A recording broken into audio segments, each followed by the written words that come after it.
Bonjour et bienvenue sur Blockchain Addict pour une nouvelle interview. Cette semaine, nous rencontrons Romain Figueiredo. Romain Figueiredo, tu es le fondateur de Paladin. Alors, pour faire simple, puisque tu compléteras, nous avons plein de choses à aborder. Paladin est un écosystème DeFi qui permet au protocole, qui fournit au protocole les infrastructures pour mettre en place leur gouvernance. Vous travaillez avec de nombreux protocoles, notamment AVE. Et vous avez également mis en place, toujours pour les protocoles, des poules de vote, également avec Uniswap, si je ne dis pas encore de bêtises. Je te laisse compléter. Non, merci beaucoup pour l'introduction. Aujourd'hui, nous, on travaille beaucoup sur les marchés de droits de vote, pour être plus précis. On fournit pas du tooling pour des DAO. C'est pas le business le plus fonctionnel, pour être tout à fait transparent. Et en fait, notre cœur de métier via ces marchés de droits de vote, c'est de permettre à des projets d'obtenir plus de liquidité sur leurs AMM. Donc en fait, pour être capable tout simplement d'avoir de la liquidité sur leurs actifs. Donc on travaille beaucoup avec des stablecoins, on travaille beaucoup avec ce qu'on appelle des LST, donc des produits dérivés au-dessus de l'ETH. Donc ça, c'est vraiment notre métier premier, et ça se fait autour d'une plateforme qu'on appelle Quest, dont on vient de sortir la V2 il y a maintenant 2 semaines. Alors, je ne sais pas si Antoine a prévu... Je voulais savoir d'où est venue cette idée, depuis combien de temps vous êtes live. Ça, c'était déjà mes premières questions, Romain, et enchanté. Ouais, pareillement. Alors, maintenant, je me rends compte que ça fait un peu presque vieux loup de mer, parce que le temps passe vite. Ça va faire presque 3 ans. Nous, ça fait 3 ans qu'on travaille sur l'idée de Paladin. On l'a lancé vraiment lors d'un hackathon en janvier 2021. Et la première version mainnet a été live en septembre 2021. Donc ça va faire un peu plus de 2 ans qu'on est live sur la première version, qui ne ressemblait pas du tout à ça. Hein. Et encore, la version du hackathon, il ressemblait un peu moins. Plus tu regardes en arrière, plus le temps passe, plus tu as un petit peu honte du travail que tu as fait. Au sens où tu as toujours des apprentissages, niveau UX, niveau design, niveau code, et tu te rends compte que tu progresses en permanence. C'est le principe de continuer à travailler dans le même écosystème. Ça, c'est la V2, elle est toute nouvelle, elle est toute propre. On l'a designée en janvier, et on l'a sortie là fin octobre. Donc au début, en fait, on faisait des marchés de droits de vote sur AV, Uniswap et Compound, pour 2 raisons. Parce qu'en fait, on voulait faire de l'infrastructure de gouvernance.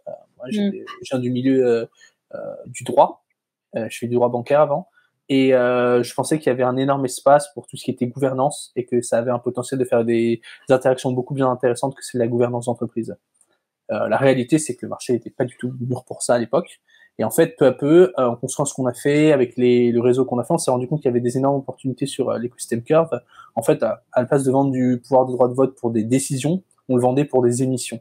Et quand on le vend pour des émissions, ce qu'on pitch à nos clients aujourd'hui, c'est que ils sont capables d'obtenir de la liquidité à prix cassé, par rapport à faire ce qu'on appelle du liquidity mining de direction de manière traditionnelle. Donc en fait, la plupart de nos produits aujourd'hui, c'est entre guillemets du B2B2C, au sens où on a une marketplace et on vend à des DAO, voire parfois à des entreprises des services de liquidité. Et eux, ils payent pour ces services pour utiliser notre plateforme. Et après, ce sont des particuliers ou des gens qui détiennent ce pouvoir de gouvernance qui viennent et qui vendent le droit de vote. Nous, on a juste on opère juste cette marketplace-là de manière décentralisée. Est-ce que tu peux expliquer en fait pourquoi c'est important le droit de vote, par exemple, sur des protocoles comme Curve? Pourquoi cette importance à la gouvernance? Et, en tout cas, pour toi, qu'est-ce que ça résonne? La gouvernance en général, ou Ouais. alors, parce que les émissions, c'est un moyen, ce qu'on appelle des tokenomics, c'est juste un moyen pour permettre au protocole de grossir et de plus utiliser un protocole. La gouvernance, de toute façon, c'est obligatoire, parce qu'à un moment, il faut qu'il y ait un processus de décision pour changer des paramètres, par exemple, pour s'adapter au contexte en général. On a fait beaucoup de conférences sur le sujet. Il y a 2 écoles, vraiment, celle de la partie entièrement autonome et décentralisée, au sens où il n'y a personne qui intervient, c'est juste du code qui s'adapte en fonction. Mais c'est très complexe parce que tu peux pas prévoir tous les cas qui vont arriver dans ton code. Donc à partir du moment où tu te trouves dans une situation inédite, le code ne se comportera pas de la manière espérée. Et l'autre solution, ça va un système de gouvernance où il y a des personnes en charge. Donc tu peux avoir une personne en charge ou une équipe, une core team, ça c'est une société la plupart du temps, vraiment centralisée, un peu plus de type fintech. Après, tu peux avoir quelque chose un peu plus décentralisé avec plein de personnes qui vont voter. Aujourd'hui, ce qu'on fait, c'est que ça dépend de la distribution du token. Mais le problème, c'est que vu que le token est liquide et les gens peuvent l'acheter et le vendre, tu peux avoir des problèmes plutôt critiques. Et maintenant, on discute beaucoup de sujets autour de la réputation, c'est-à-dire en fonction de comment tu participes dans le protocole, tu auras plus ou moins de pouvoir de droit de vote. Ça a énormément de limites, donc on est loin d'avoir une adoption globale de tout cela, mais nous, c'est des choses qu'on suit énormément en interne. D'accord. Et tout à l'heure, tu as évoqué les quests et je suis dessus. Est-ce que tu peux expliquer concrètement, comme tu as dit que c'était votre activité principale, est-ce que tu peux expliquer qu'est-ce que c'est pour les personnes qui s'y intéressent Ouais, bien sûr. en quelques Alors mots? aujourd'hui, on est sur 3 protocoles, Curve, Balancer et une layer sur Uniswap qui s'appelle Bunny. Et en fait, l'idée, c'est que quand tu as un jeton de gouvernance d'un de ces protocoles-là, tu peux le locker sur plusieurs années, théoriquement, ou utiliser un liquid locker. Et en échange, tu accèdes au pouvoir de droit de vote qui permet de contrôler les émissions. Donc soit tu peux contrôler les émissions vers des pools dans lesquels tu es, soit tu peux être payé pour contrôler vers des pools spécifiques ces émissions-là. Et nous, c'est ce qu'on fait. On opère une plateforme qui a pour but de diriger ces émissions-là. On est conscient que c'est assez compliqué parce qu'il faut acheter l'actif, etc. Tu as des transactions on-chain, surtout avec le TH qui est explosé à nouveau, ce qui fait plaisir. Le gaz est plus cher. Hein. Et donc, en fait, on voulait abstraire un petit peu cette complexité. Et donc, on a créé un nouveau protocole par-dessus qui s'appelle Warlord, que tu peux voir d'ailleurs sur la gauche. Et en fait, ce que Warlord fait, c'est qu'il abstrait toute cette complexité-là. On va sortir un ZAP probablement avant la fin de l'année. Aujourd'hui, tu déposes du CVX et du Aura, mais le ZAP permettra de déposer de l'USDC ou de l'ETH. Et en fait, ce qu'on fait, c'est que on permet tout simplement au dépôt de bloquer en pouvoir de droit de vote. Donc c'est un index, hein, donc t'es exposé à toute la volatilité, bien sûr. Et après, ce qu'on fait, c'est que ça délègue et ça utilise toute notre stack technique. Et tu touches environ 40% en ce moment, hein, bien sûr. Ça peut varier, même si ça a tendance à rester entre 30 et 40% de rendement en ETH. Donc là, je vois 1.85, ça doit être un bug graphique, je sais pas, on va résoudre ça tout de suite, mais c'est pas très cohérent. Oui, c'est un peu faible, sinon j'allais dire. Ok, et comment, du coup, j'en reviens au modèle business. Comment vous fonctionnez, comment vous vivez pour l'instant? Quelle stratégie avez-vous?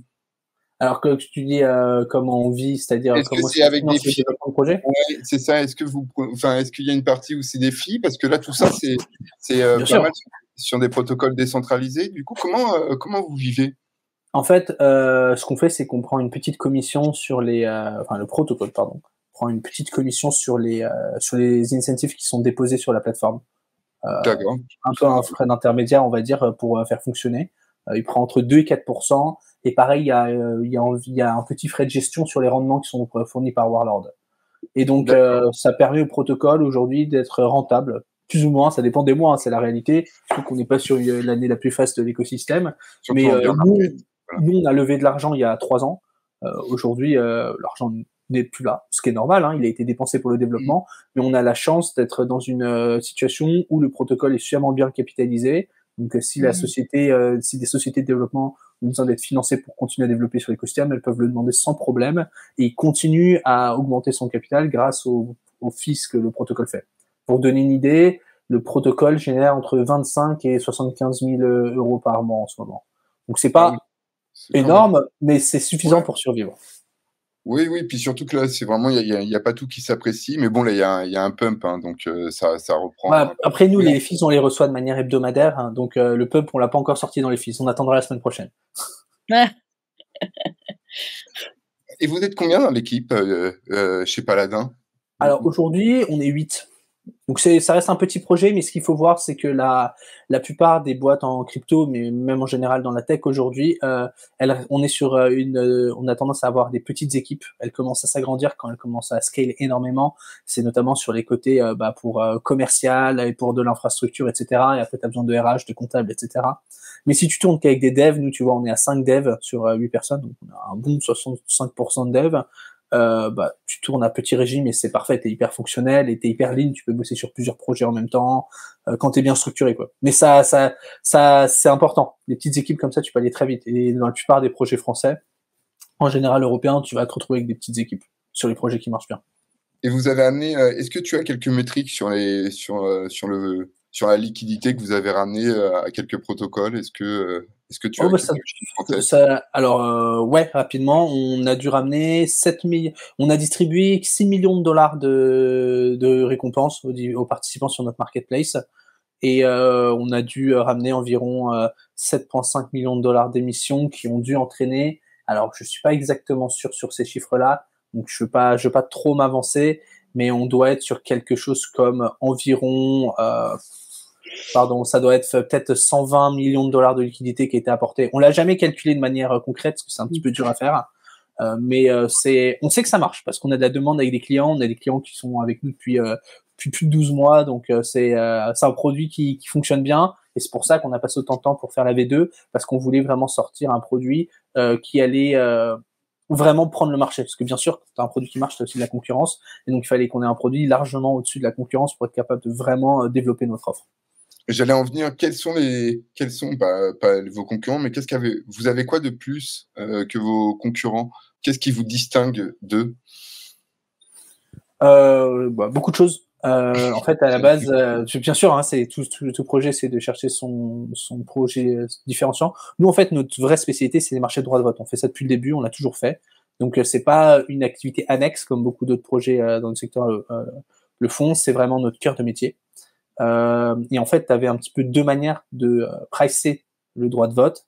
Il y en avait un, ce que tous nos concurrents ont fait, ils ont tous utilisé le même design, où en fait, ils ont une campagne avec toutes les récompenses, et plus il y a de gens qui votent, plus ça dilue les récompenses par personne.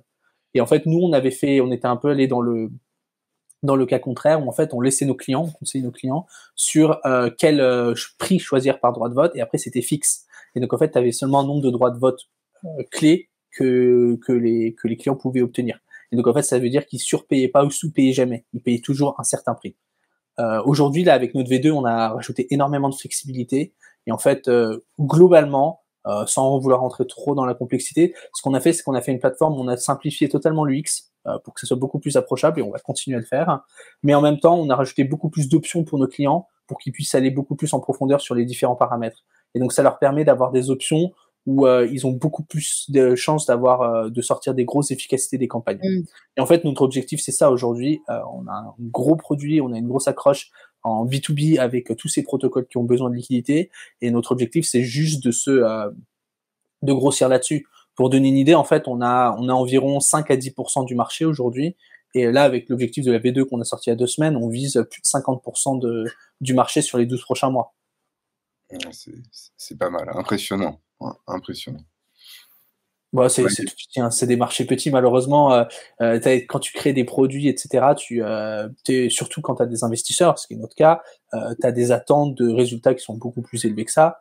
Et c'est qu'une première étape. Moi, quand j'ai monté Paladin avec mon cofondateur, parce qu'on est deux quand même derrière le projet, enfin on est 8 en réalité maintenant, mais à la base on était 2. La vision qu'on avait, on pensait qu'on serait capable de l'exécuter en 3 ans. C'était il y a 3 ans. Maintenant, on est en train de se dire qu'il y en a plutôt pour 7-8 ans. Et en fait, plus le temps avance, plus on se rend compte que c'est potentiellement même le projet d'une vie. Parce qu'en fait, la vision finale, c'est de créer cette brique pour permettre d'avoir de l'activité et de la coordination. En fait, elle va mettre énormément de temps à voir le jour. Et personnellement, moi, je le vis pas seulement comme un projet entrepreneurial, mais un projet sur lequel on crée la base de tout ce qu'on veut faire ensuite. Donc en fait, l'objectif de l'écosystème Paladin, parce qu'avant c'était juste un protocole, mais aujourd'hui il y a suffisamment d'applications, il y a du monde qui travaille autour de nous, on n'est plus les seuls, fait que l'écosystème a pour but de faire une espèce de base sur laquelle plusieurs sociétés pourront construire des choses dessus par la suite. Je saisis une perche un petit peu, tu as évoqué, puisqu'en effet, j'ai dit que tu étais fondateur, tu es cofondateur de Paladin. Comment vous en êtes venu à la création de Paladin? Quel a été le cheminement ou la réponse aux besoins? Tu l'as un petit peu évoqué, et il s'agit du coup de travailler sur l'efficience de la gouvernance, mais voilà, comment vous avez cheminé vers la création de Paladin?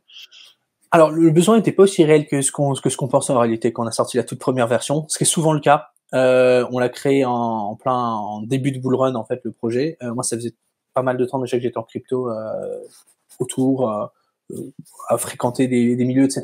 Je m'étais un peu essayé en gouvernance, je travaillais en cabinet d'avocat à l'époque.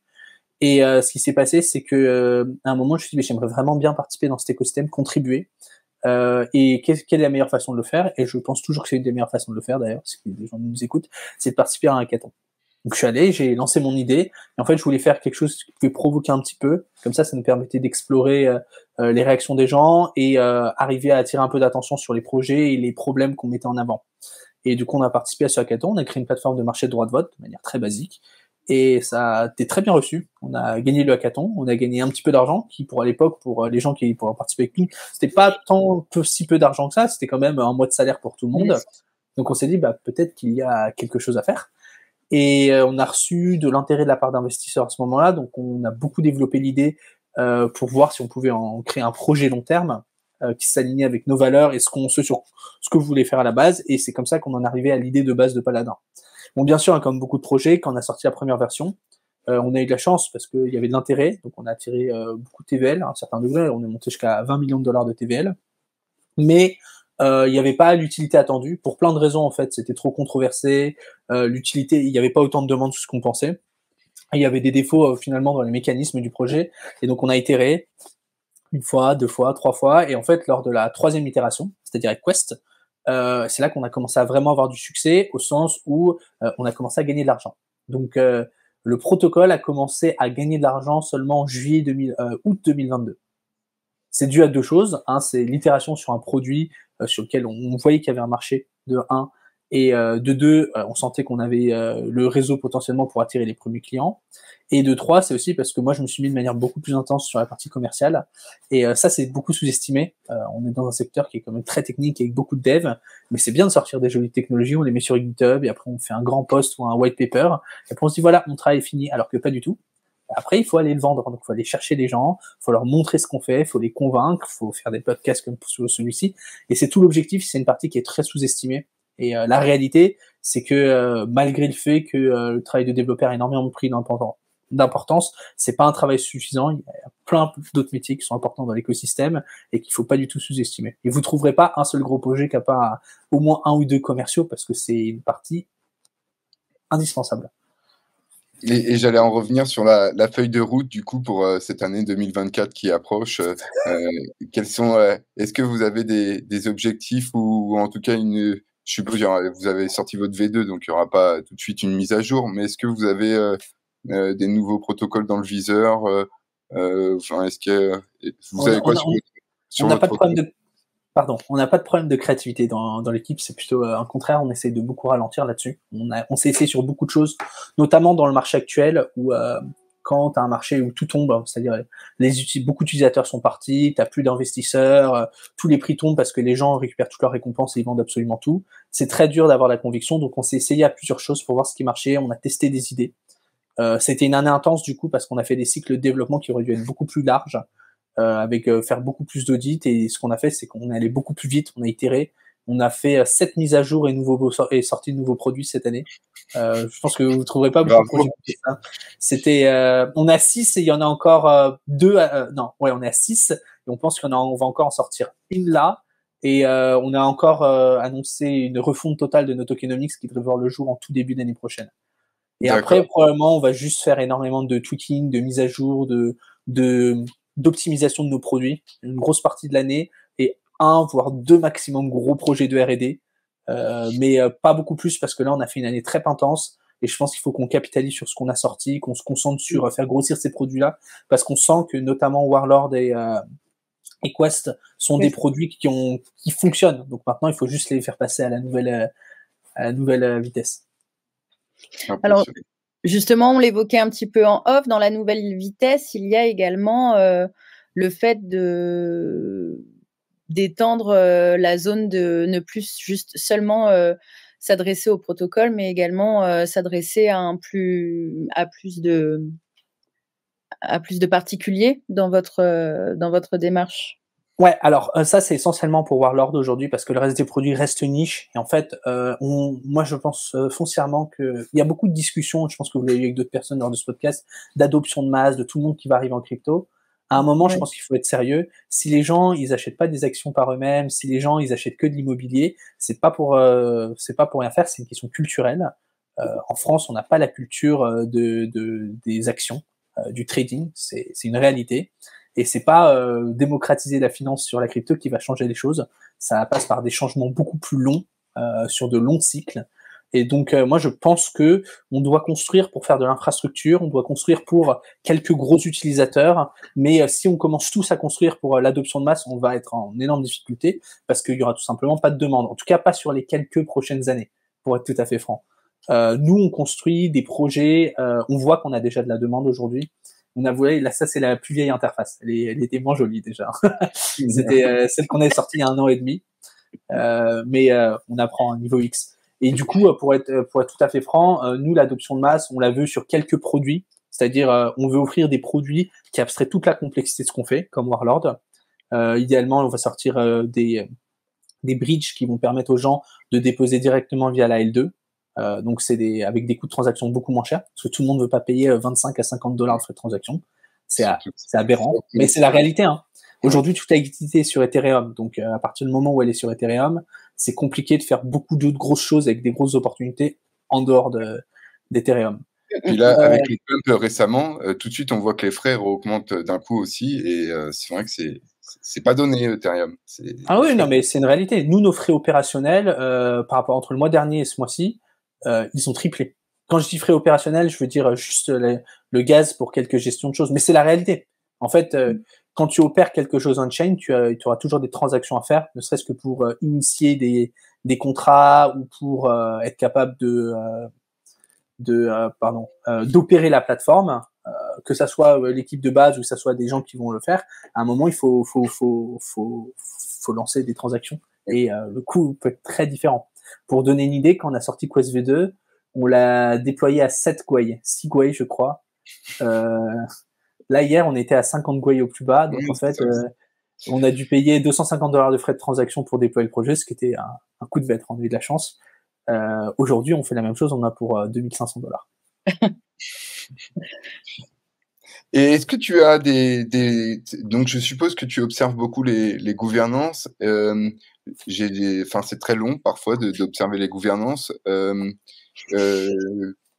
Sur les différents écosystèmes, il y a vraiment, on va dire des différentes sortes de gouvernance complètement différentes.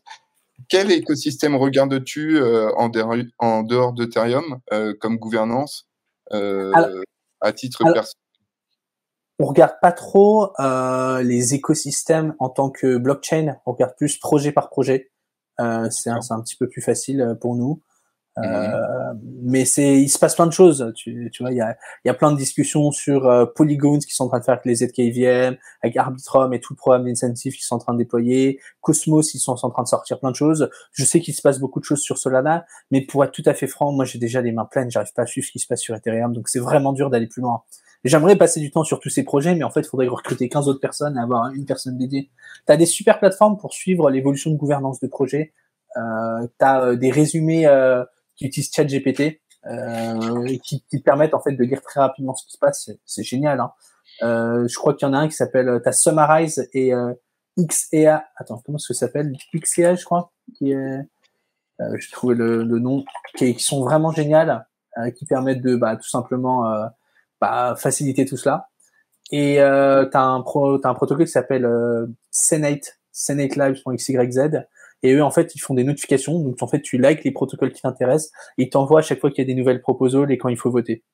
Ah, c'est génial parce que parfois, c'est vrai que c'est dur de tout suivre et d'avoir les notifications aussi par rapport aux nouvelles proposals que tu as loupées ou qui sont en cours. Et c'est vrai que recevoir parfois des notifications pour nous les rappeler, mais ça prend énormément de temps de lire, de les comprendre. Et après, c'est plus facile de mettre un oui et de voter que ah oui, bien sûr. Non, mais il y a un problème fondamental avec la gouvernance de tous ces projets-là, c'est qu'en fait, par définition, quand tu détiens des tokens, tu vas pas en détenir un ou deux, tu vas en détenir 5, 6, 7, 10, 20.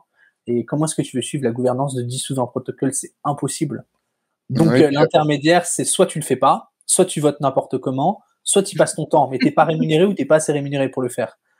Puis on apprend toujours, par exemple, pour Curve, je ne savais pas que sur la V2, le fondateur pouvait mettre en collatéral ses jetons, mais on apprend toujours des choses après coup. Mais c'est pas sur Curve qui faisait ça, c'était sur tous les autres protocoles. Mais en fait, oui, le fondateur de Curve. Ouais, oui, c'est sur AAV, sur la V2, mais c'est toujours, on apprend toujours des trucs. C'est ça qui est passionnant dans les cryptos, c'est toujours on croit tout savoir, puis c'est toujours passionnant parce qu'on se dit ah tiens ça, c'est pas normal. Trop vite. Ouais, ça évolue trop vite. Mais c'est le propre de la finance, tu sais, par exemple, la plupart des gens des gros fondateurs d'entreprises, ce qu'ils font, c'est qu'ils sont riches sur le papier et ils sont pas riches en cash. Ils ils n'ont pas de cash disponible. Ils font quoi? Ils mettent leurs actions en collatéral auprès des banques et les banques sont très contents d'avoir des entrepreneurs de très grosses sociétés prendre de la dette chez eux parce que ça les lie avec eux. Tu peux faire des business après avec la boîte à côté. Et c'est un grand classique. Tu regardes... des bonds américains, c'est sûr que c'est 7-8%. Et si tu les bats pas, bah, en vrai, emprunter Tether pour faire moins de 7%, bah, ça sert pas à grand-chose. En vrai. Ouais, bah, ça, c'est encore une autre... C'est encore... Oui, c'est vrai que les yields crypto sont pas mal mis en concurrence avec aujourd'hui les obligations du trésor, notamment américaines. Après, je pense que il y a une énorme différence, c'est que à partir du moment où tu prends du yield d'obligations américaines, surtout on-chain, tu te rentres totalement dans la finance traditionnelle. Et c'est pas forcément une mauvaise chose, mais moi, ce qui me rend un petit peu perplexe, c'est que les projets crypto vont avoir énormément de mal à être meilleurs que des fintechs ou des produits bancaires traditionnels sur des produits bancaires traditionnels. C'est-à-dire, si tu peux bridger les deux, mais la compétition, elle va être très difficile. Et surtout, le coût réglementaire, il va être tellement élevé que il y a très peu de projets qui vont arriver à s'en sortir sur le long terme. Je pense que... Excuse-moi, Magali, vas-y. Non. C'est un point qu'abordait Julien Bouteloup également, qui disait, grosso modo, que la DeFi, ce qu'il faut surtout pas qu'elle fasse, c'est reproduire les services de la finance traditionnelle parce qu'elle le ferait moins bien, quoi. Bah, elle a déjà reproduit tout ce qu'on fait. Et justement, après, il soulignait le lending. Bon, voilà, c'était... je synthétise une longue discussion qui a été avec lui, et je trouve que c'est super intéressant justement de souligner ce point-là, du coup, parce que ça montre que pour le moment, on cherche beaucoup quand même. Mais c'est normal. L'industrie du crédit, de la finance, c'est des choses qui se sont développées. Voilà, la finance, elle se développe plus depuis le dernier siècle, mais l'industrie du crédit, elle a plus de 800 ans. On a beaucoup l'arrogance souvent dans la tech de vouloir réinventer la roue, mais la réalité, c'est quand tu regardes un peu dans les papiers académiques, dans l'histoire, énormément de choses qui ont été essayées. Moi, j'étais très marqué quand j'étais en fac de droit par un prof qui était brillant, qui nous avait expliqué, quand je lui avais parlé de crypto, j'étais le seul à faire de la crypto dans mon master, et il m'avait dit, mais tu sais, tous les 20 ans, il y a des nouveaux petits génies de la finance qui réinventent la manière de lever des fonds.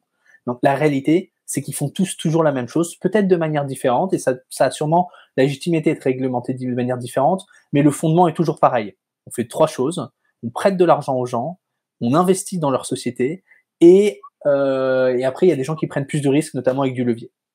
Et si on regarde la crypto, elle peut quasiment se résumer à ça. Et c'est ça qui est très intéressant, c'est qu'on crée des nouvelles méthodes pour le faire, on crée des systèmes de plus en plus compliqués, on crée des méthodes avec plus ou moins de risques, mais au fond, c'est la même chose. Et comment tu appréhendes justement, tu disais, et je suis assez d'accord avec toi que c'est se fourvoyer un petit peu pour le moment que de dire je vais m'adresser à tout le monde, au grand public, adoption de masse, etc. Comment enfin, il y a 2 questions en une. Comment justement quelle solution tu apporterais à ça, au fait que pour le moment, l'adoption de masse et proposer un produit pour tout le monde, bah, c'est compliqué. Et la deuxième chose autour de ça, c'est comment tu appréhendes la régulation qui prend un peu plus de plus en plus de place, sans pour autant refaire l'actualité, hein, mais voilà, comment vous, du côté de Paladin, la mise en place de la régulation, comment vous l'appréhendez? C'est une question à laquelle il faut être précautionneux si l'AMF ou les CPR nous écoutent. Non, plus sérieusement, on a énormément de chance en France parce que le régulateur est vraiment beaucoup plus à l'écoute que dans beaucoup de pays. Moi, je suis très reconnaissant du fait qu'on puisse avoir ces discussions. On n'a pas l'intention de jouer un peu la carte l'Europe est leader de la réglementation, il faut tout faire. Nous, on veut faire tout ce qu'on nous demande quand on nous le demande. On ne peut pas faire plus parce qu'on peut pas deviner ce qui va nous être demandé, mais on essaye d'être irréprochable parce que la réalité, c'est que on est plus regardé. Enfin, moi j'ai vu il y a pas longtemps, on s'en rend compte, mais c'est la raison des choses sur lesquelles on se penche avec Paladin, c'est qu'on veut faire bien les choses. C'est tout. On n'est pas là pour escroquer des gens. On est là pour construire une vision spécifique, pour construire nos produits et pour minimiser le risque possible sur tous les angles. Et c'est tout. Il n'y a pas, en réalité, on n'a pas beaucoup de choses de plus à dire. Ce qui est très regrettable, c'est que le flou juridique, il est énorme. Et je vous dis ça avec le prisme du juriste en droit bancaire. On a une idée de ce qui se passe et la réalité, c'est qu'il se passe pas grand-chose. Il y a énormément d'amendements qui sont repoussés et c'est dû à plusieurs choses. c'est dû au fait que on est quand même dans une technologie qui est très niche. Encore plus chez nous, parce que nous, on fait pas vraiment de la finance en fait. La gestion de droits de vote, c'est même pas. Il y a 3 lignes dans le code monétaire et financier sur les agences de droits de vote, etc. Et du coup, c'est encore un peu plus dans le brouillard. Mais c'est très compliqué du coup d'expliquer à des hommes politiques et à des gens qui n'ont pas forcément la formation ou l'intérêt de comprendre ce qui se passe. Comment ça devrait être fait, et donc ils vont avoir tendance à le placer dans des vieux cadres. Et les vieux cadres, c'est quoi? C'est la réglementation bancaire qui est adaptée pour les banques. Et est-ce que les banques ont un seul intérêt à ce qu'il y ait vraiment un avènement technologique de la blockchain? Alors de la blockchain, oui, de la DeFi, absolument pas. Donc eux, ils vont voir quand on va leur poser des questions, quand on va les poser des questions à des spécialistes financiers qui viennent du monde bancaire, ils vont dire non, bien sûr que non, parce qu'ils ont aucun intérêt à ce que ça marche. Donc on est dans une situation où l'évangélisation et l'explication de ce qu'on fait, elle est très compliquée parce qu'il y a cette espèce de paradoxe. Là, on a de la chance en France, mais aussi en Europe en général, c'est qu'on a une association qui s'appelle l'ADAN, l'Association pour le développement des actifs numériques, qui fait tout ce travail d'explication. Et moi, ce que j'observe, et je suis très content qu'on puisse participer dans les débats grâce à eux, c'est qu'il y a une vraie ouverture d'esprit et une vraie envie de comprendre ce qui se passe. Et c'est très important parce que j'ai pas envie de dire c'est le nouveau tournant de toute la finance, etc. C'est très important parce que ça va jouer une partie majeure dans l'économie mondiale sur les 50 à 100 prochaines années. Faut pas croire que la crypto, il y a des gens qui disent depuis 2013 ça arrive, l'adoption de masse, tout le monde va utiliser la blockchain. Non, mais tout le monde va l'utiliser d'une manière ou d'une autre détournée d'ici 50 ou 100 ans. Parce que la technologie a énormément d'intérêt. Mais de quelle manière et pour qui? Ça, par contre, je sais pas lire l'avenir. Oui, puis c'est une certitude aussi pareil qui revient assez de la même manière que quand Internet est arrivé, c'était un danger et maintenant tout le monde l'utilise sans savoir la connexion, comment ça se passe techniquement, quoi. J'ai pas compris la question, je suis désolé. Non, c'est pas une question, c'est une remarque que je me faisais, c'est un parallèle qui est souvent fait justement que là, on en est au début, on est sur la tech entre guillemets, et que dans 10 ans, lorsque l'utilisation sera plus globale, toutes ces questions techniques seront toujours de niche au final, peut-être. C'est ça que alors oui, remarquais, quoi. Ouais, mais t'as aussi une énorme notion d'expérience et d'expertise composée, au sens où quand ça sera vraiment adopté entre guillemets, ça sera très dur pour des nouveaux projets de naître. Parce que l'expérience, le réseau, la réputation, elle sera telle pour les projets qui sont déjà là depuis 10 ans. Aujourd'hui, tu le vois, quels sont les projets qui se portaient le mieux pendant le marché compliqué? C'était des makers, c'était des synthétiques, c'était des AV, qui sont des projets qui sont là depuis 5, 7, 8 ans. Et en fait, eux, c'est leur 3e ou 4e cycle général. Et donc, en fait, ils voient ça, ils savent ce qui va se passer. Ils sont sur des bases très, très solides. Ils ont une perspective très différente des autres joueurs parce qu'ils sont beaucoup plus gros et depuis plus longtemps. Donc en fait, ils comprennent très bien quelles sont les limites technologiques et économiques et sociales de ce qu'ils font, et donc ils réfléchissent vraiment à l'étape d'après. Et nous, on le voit parce que maintenant, ça fait 3 ans. On n'a pas un projet énorme, on n'est pas un projet énorme en termes de taille, notamment de valorisation, mais l'expérience, le réseau et ce qu'on est capable de faire aujourd'hui, on se rend compte que très peu de projets seront capables de le faire s'ils arrivent aujourd'hui sur le marché. Et c'est juste que c'est très compliqué, ça demande beaucoup de travail, beaucoup de discipline, beaucoup d'organisation et beaucoup de temps tout simplement. Et donc, je pense qu'on aura la chance d'être là dans 10 ans avec Paladin et on aura eu le temps de construire une énorme avance et quelque chose de vraiment qualitatif par rapport à la vision qu'on va apporter, qui est en fait finalement celle de la démocratisation de la coordination dans le monde des entreprises et dans le monde des DAO. Parce qu'aujourd'hui, on voit qu'il y a des énormes opportunités, mais les organisations sont pas mûres. Donc quand vous entendez, on a beaucoup parlé dans le dernier bull market du DAO tooling, tous ces objets pour les DAO, nous très vite on s'est dit il faut qu'on s'éloigne de ça le plus possible parce qu'il y a zéro rentabilité là-dessus. Et l'objectif c'est pas de faire des milliards et de se payer des yachts, mais à un moment il faut payer l'équipe technique. Et les gens ils ont des familles, ils ont des enfants. Si t'es pas capable d'être rentable pour payer ton équipe, tu fais quoi? Tu vends du rêve à des investisseurs jusqu'à ce qu'il y en ait un qui veut l'investir. Nous on a vraiment voulu s'éloigner de cette vision un peu à l'américaine de la startup où tu lèves, tu vas vite, tu casses tout et parfois ça marche et c'est très bien et sinon tu t'es trompé mais c'est pas grave. Nous on avait une idée, on voyait que ça marchait et on a vraiment voulu se concentrer sur les bases, construire, j'ai presque envie de dire de la part de la compagnie développant peut-être une petite PME, et pour ensuite avoir des bases et évoluer de manière incrémentale. Très clair. Et vous avez du coup un jeton, le PAL, en réalité. Et est-ce que tout à l'heure tu as dit que vous allez revoir la tokenomics? Est-ce que tu peux nous parler de l'utilité de ce jeton et, et voilà, nous le présenter si Alors le possible. jeton PAL, on l'a sorti en mars dernier. C'est entièrement poussé par la DAO. Et du coup, il a un système de locking. Donc en fait, tu peux bloquer ton jeton jusqu'à un maximum de 2 ans pour bénéficier de l'utilité. Et en fait, à quoi sert le jeton? Il va permettre de diriger de la liquidité supplémentaire. Donc en fait, nos clients viennent pour obtenir plus de liquidité. Et en fait, ce qu'on fait, c'est qu'on partage, le protocole partage une partie de ses revenus et des émissions pour permettre d'amplifier en fait la campagne de certains de nos clients. Et donc ça marche de deux côtés. Du côté, si tu crées des campagnes chez Paladin, bah ton budget est plus important plus tu es un gros participant du projet. Et de l'autre côté, les gens qui votent, tu récupères plus de ce budget en fonction de si tu es un gros participant ou non du projet. Donc ça change pas du tout l'utilité de base du projet. Si t'as pas de jetons, c'est pas grave. Mais en fait, si tu veux amplifier ta participation dans cet écosystème-là, t'as intérêt à être un participant de l'écosystème. D'accord, ok, on a des avantages à avoir, à détenir du PAL, mais ce n'est pas obligatoire.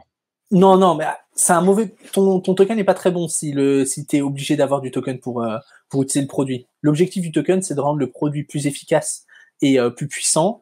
Mais si t'as pas le token et que ça rend le produit moins bon, c'est une mauvaise chose. Ouais. C'est compliqué, hein. Et vous êtes listé sur quelques sexes pour Pas du tout. Pas du D'accord. tout. On est que sur des échanges décentralisés. On est sur Curve, on est sur InSwap, on est sur Balancer. Peut-être qu'un jour on sera sur des échanges centralisés. Mais la réalité, c'est que beaucoup d'échanges centralisés ont arrêté de lister des projets sur cette année. Il n'y en a pas eu beaucoup des nouveaux projets listés. Et les autres qui listent, ils demandent entre 250 000 et 500 000 euros pour se faire lister. Moi, je pense que, pour être tout à fait franc, c'est du blackmail. Donc, nous, on joue pas ce jeu-là. On comprend que c'est important pour donner accès à des utilisateurs d'être sur des échanges centralisés. Mais à un moment, il y a des jeux dans lesquels on veut pas rentrer. Parce que sinon, on revient à financer des mauvais acteurs en réalité. Je pense que si on a bien appris quelque chose des 18 derniers mois, c'est qu'il y a des gens qui vaut mieux pas te donner de l'argent avec le système, pour être tout à fait franc. Non, peut-être que, enfin oui, et peut-être que compte tenu de votre projet, vous avez tout intérêt à avoir des gens qui sont entre guillemets dans la capacité de venir chercher votre crypto-monnaie là où elle est. Ouais, c'est vrai. C'est vrai voilà. qu'après il y a des super outils. Zut, j'allais leur faire de la pub et j'ai même plus leur nom en tête. 2 secondes, je vais retrouver. Ça va me prendre 2 secondes. Donc, ce que je vais faire.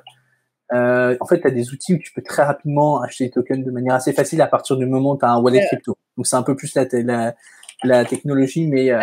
OnDeFi en France qui... Bah justement, c'est eux dont j'allais parler. OnDeFi, tu vois, tu peux directement on-ramp de ta carte de crédit ou ton compte bancaire vers un token. Et ça, c'est super bien.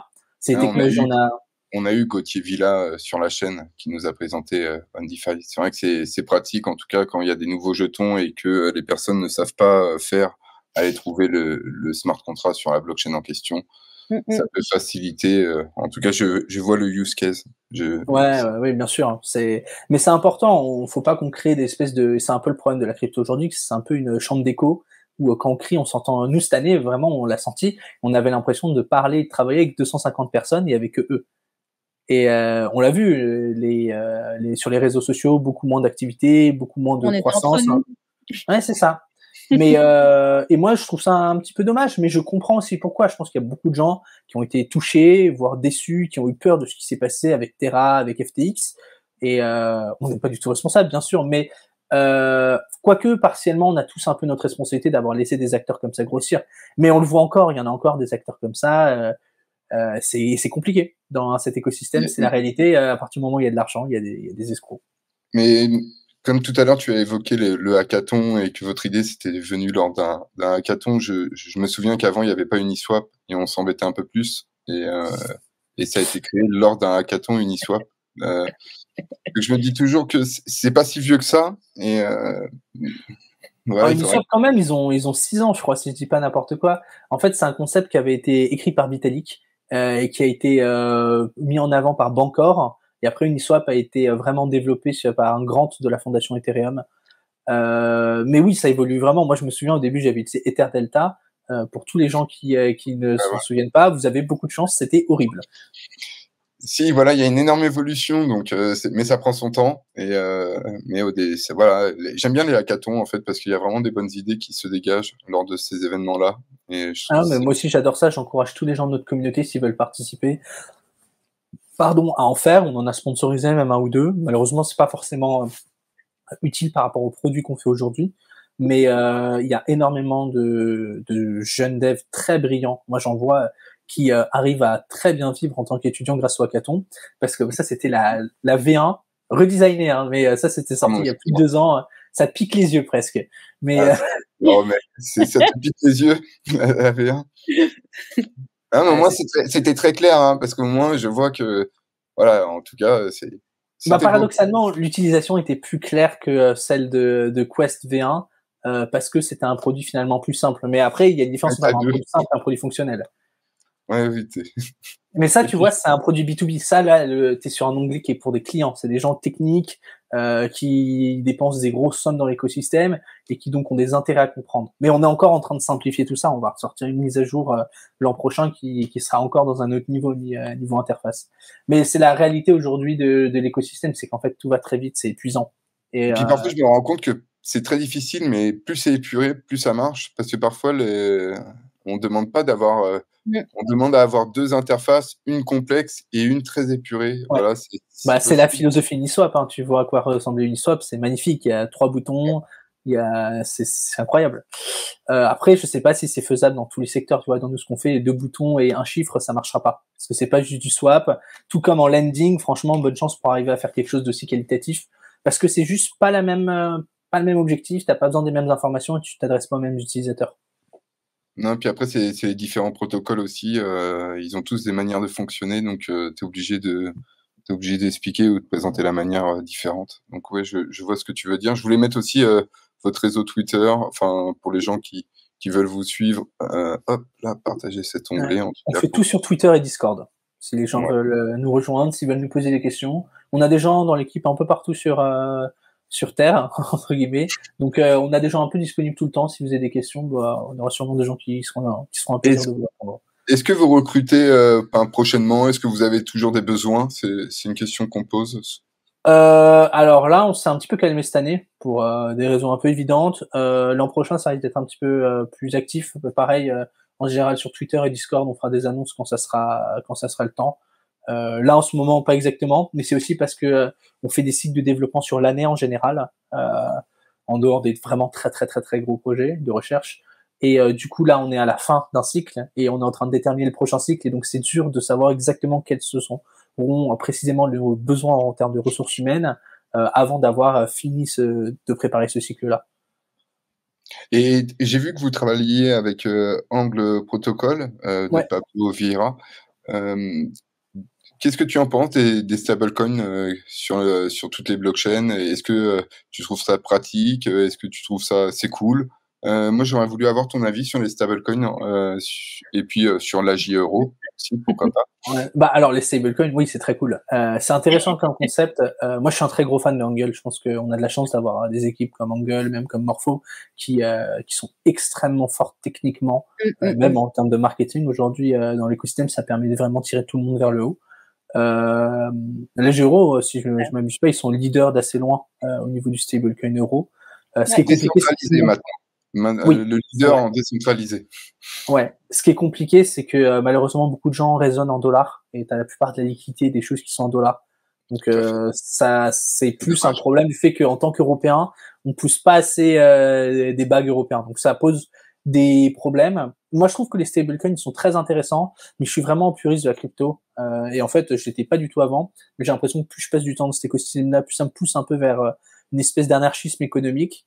Et en fait, ce qui me pose problème avec les stablecoins, non, c'était déjà le cas avant. En fait, c'est le problème qu'on me pose, c'est que les stablecoins sont très intéressants d'un point de vue économique et financier, au sens où c'est très rentable d'avoir son propre stablecoin et de le monter, parce que tu touches des taux d'intérêt qui sont assez intéressants. Ça crée plein de produits complexes que tu peux faire. Et je vais publier un article d'ailleurs dans pas longtemps sur le sujet, sur le fait que au long terme, n'importe quel projet qui a une certaine taille, je pense on va dire plus de 100 millions de dollars de valorisation, a un intérêt à créer son propre stablecoin. Parce qu'en fait, il crée la monnaie de son écosystème. Maintenant, le problème, c'est que tout le monde crée des stablecoins dollars et euros. Et enfin quasiment tout le monde. Et en fait, le problème avec ça, c'est que vous vous exposez à la politique monétaire des États-Unis et de l'Europe. Donc énormément d'inflation, énormément d'impression de croissance de la masse monétaire qui a eu lieu pendant le Covid. Et en fait, vous êtes à la merci des banquiers centraux. Donc on sait parfaitement que les banques centrales, ils ont pas trop intérêt à ce que les cryptos ils existent, ils sont pas fans, ils veulent de la réglementation, ce qui est normal, c'est leur métier. Quel est l'intérêt pour eux à aider le développement des stablecoins? Bah, je pense aucun. Et pour moi, ça sera toujours le plus gros problème, c'est sur l'adoption long terme de la crypto, les projets vont devoir créer des monnaies qui sont désindexées des monnaies souveraines.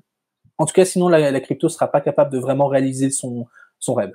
En revanche, c'est pas possible de créer, on l'a déjà vu, des monnaies décorrélées de l'euro ou du dollar d'un premier coup, parce qu'il y a une énorme marche technologique à faire, d'expérimentation économique sur les différentes politiques monétaires qu'on peut jouer, de tests techniques. Et c'est pour ça que des équipes comme Angle qui ont innové quand même à plusieurs reprises sur ce sujet-là, notamment ils viennent de sortir le transmuteur, qui est une nouvelle manière de miter des stablecoins. Je vais pas aller trop dans les détails parce que c'est complexe, je dirais sûrement des bêtises.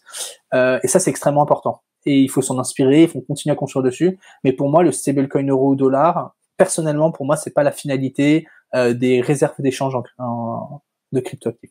Oui, parce qu'on a vu que Curve avait sorti aussi son stablecoin, le CRV USD, il me semble. Par rapport à ce que tu disais, j'avais vu, je me rends compte que si ton stablecoin est backé en fait par de l'USDT ou de l'USDC, lorsque le dollar réel va crasher, ton stablecoin risque de se crasher aussi.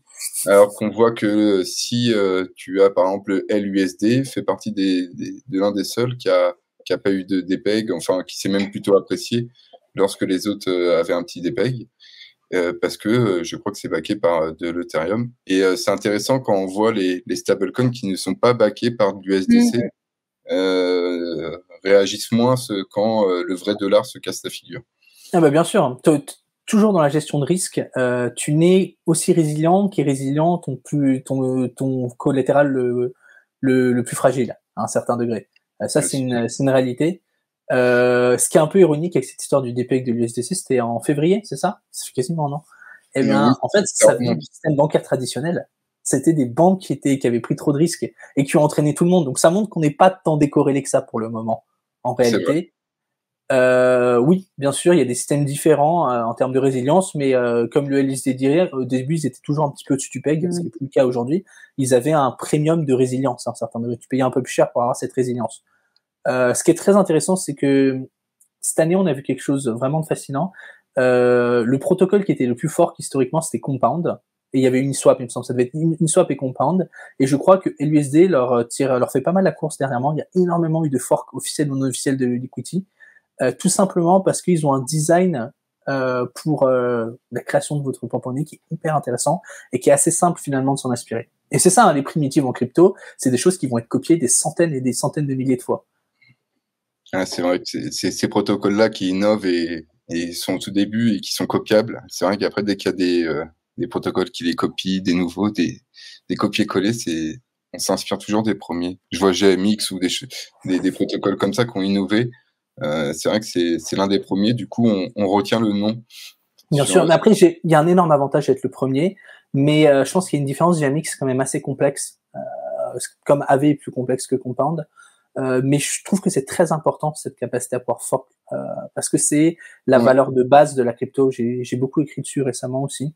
Ce que j'appelle l'opt-out. En fait, c'est le concept que aujourd'hui dans le monde traditionnel, il y a énormément de contrats sociaux dans lesquels c'est extrêmement dur de s'extirper, notamment le concept d'État. Quand vous êtes français et vous êtes en France, vous avez payé vos impôts en France, vous vivez en tant que citoyen français, ce qui est une bonne chose sur énormément de sujets, mais vous êtes obligé d'utiliser l'euro, c'est votre seule monnaie d'échange, vous êtes obligé de passer par certaines banques agréées, etc., etc. Ce qui est très intéressant avec la crypto, c'est pas juste de construire une alternative, c'est d'offrir la possibilité aux gens de construire un nombre infini d'alternatives. Vous pouvez aller sur Compound ou sur AV, mais vous pouvez aussi forker Compound et créer votre propre protocole de lending. Donc ça a plein d'obligations supplémentaires qui sont de maintenir cette plateforme de crédit, mais vous pouvez le faire. Et ça, c'est pour moi, c'est énorme parce que ça veut dire que ça permet aux gens d'avoir des vies beaucoup plus orientées vers ce qu'ils souhaitent. Et je pense que sur les 50 prochaines années, ça va énormément changer la manière dont on se comporte, en tant que citoyen et en tant qu'être humain. On aura beaucoup plus de flexibilité qu'on a aujourd'hui. C'est vrai que Uniswap, il n'y avait pas eu une histoire pour Uniswap soit pas copié tout de suite. Enfin, ils bloquaient le code quelques mois. Ouais, ils ont une BSL. Nous, on a fait pareil. Aujourd'hui, il n'y a pas trop de choix. En fait, c'est un petit peu différent. La BSL, c'est une licence, ça veut dire Business Source License. On choisit la durée de combien de temps est licencié le code et après, il passe en open source. Et l'idée, c'est de dire pendant 1, 2, 3 ans, je choisis qui peut utiliser le code. Et après ça, vous pouvez en faire ce que vous voulez. Donc, c'est l'histoire de faire, j'ai payé pour la recherche pour déployer ce code, voire pour les sécurités informatiques, les audits. Et donc, il est normal que j'ai une longueur d'avance. Et moi, je trouve ça tout à fait normal. Je trouve ça même très, très sain.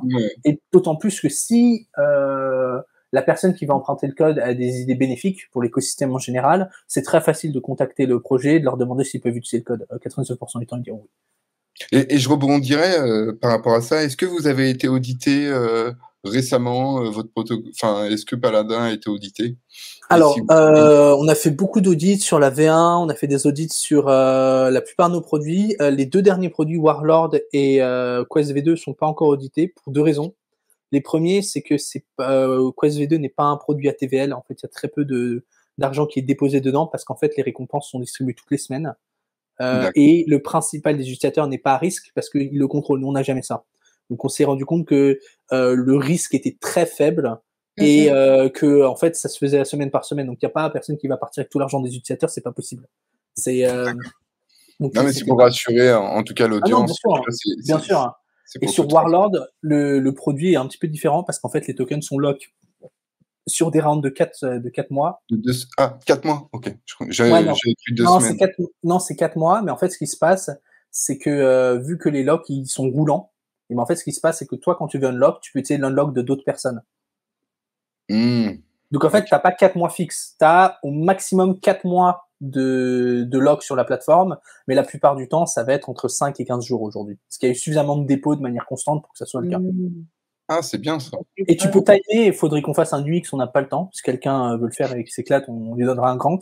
En fait, tu pourras avoir un UX qui te dit, voilà, quand est la prochaine fenêtre d'unlock. Donc, tu peux timer tes retraits du protocole avec la fenêtre d'unlock. Oui, c'est vrai que quand on bloque après des jetons, c'est vrai qu'il faut tout suivre sur un agenda parce que y a pas mal de dates à mettre et c'est vrai que c'est toute une organisation en tout cas quand on unlock ces jetons après pour savoir quand est-ce qu'il faut tout noter. Faut avoir ses rappels si on les met dans différents protocoles. Bon, mais moi, pour moi, c'est beaucoup plus clair, Paladin. Tu m'as éclairé sur ça. Merci en tout cas d'avoir répondu présent, Romain, et nous avoir présenté Paladin. Et toi, Mag, est-ce que tu avais une autre question? Non, moi j'ai fait tout le tour de mes questions. Ah bah super. Et puis on t'invitera, je pense, dans un an pour faire le point sur l'évolution de Paladin et voir ce qu'il y a de nouveau. Dans un an, grosso modo. Hein. mais vous savez, j'ai hâte de voir ce que sera Blockchain Addict aussi dans un an. Hein. Ça évolue tellement vite dans l'écosystème, c'est impressionnant.